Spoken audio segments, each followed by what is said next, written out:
le a maua se upu e taita ina iai tātou nei tae au i le whai upu e vanu ma le iwa whaapei ona sao tātou whaafonga iai. O mea fwoi wā o au ina ai o tau ma o tau talia ma o tau whaalongo iai. Wa o tau wā ai mai ai fwoi ia te au. Ia o tau whaia ia mea, o na ia te o tau leo le while mū mai le tua. O le manatu au tua ma whau whaunga whale a nganga i le nei asa. O le atua o le while mū.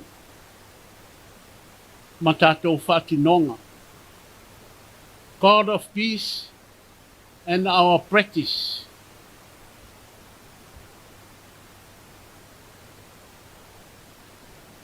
Se alongi le ngana e peru, e renei le ngana e leni, o le pisi le ngana whaaperetania, ua whaamatalaina i le tātou ngana, o le manuia, o le while mū. E fia whaonga ina le upu while mū e tai ala ai se manatu whale anganga, i le nei tae ao. Ina ua mae au na whaia a tamu leo lua tangata. O le atua lava na ia whetalai. E le lei na toa tasi o le tangata. O te whaia se sosoani e tatau mo ia. Ua whaia ewa e whai ma sosoani a tamu. O la ua lava o leo ngā lii. Ina ia fusia le a inga i le while mū. O le while mū e ao na a matai i le maftanga whale ungari. O le maftanga whanau, o le uso i le uso, o le tuangane i le tuafine. Ia while mū le vau a inga, ma le isi a inga. Ia while mū le vau, le au whai ngā luenga. Ia o lava i le vau, le isi mālo, i le isi malo. Tā lofa i le wha moe moe o le atua, na a mata mai lava i le a matanga o le fuafuanga. Ia maua le while mū le vāo tangata, o le pale a li o ana fuafuanga. Ai a mata mai lava i le ulua i uso, i le lalolangi a kaino ma apelu. Le oso na sauni e whai ala taulanga i le atua. Na tali le atua i le taulanga apelu.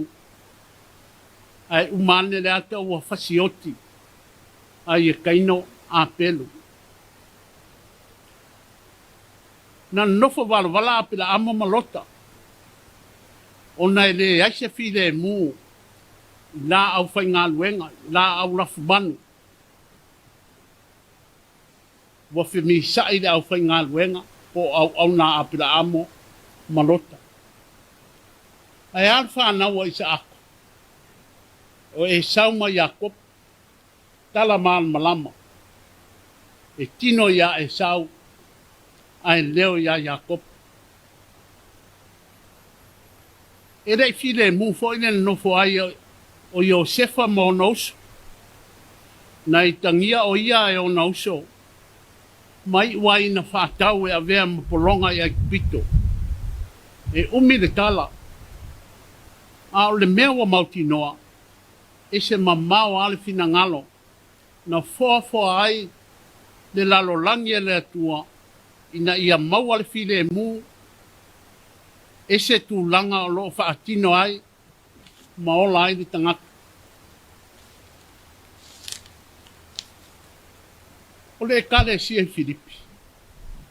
O le ulua i au lotu lava lea sa whatu ina i tonu o le kontineta o Europa. I le malanga wha misionale lona lua Paulo. A o le tusi la Paulo le kale si e Filipi. Ntusia o iai le whale pui Roma. E la walunga lava le anganga o le tusi le ne ia paulo o le tusi whaftai. Tusi e whae loa tuai mea alofa na saunia le kale si e Filipi. Ma moli le apostolo a o iai le wharipui Roma e Epafroti. A o totono le nei tusi whaftai.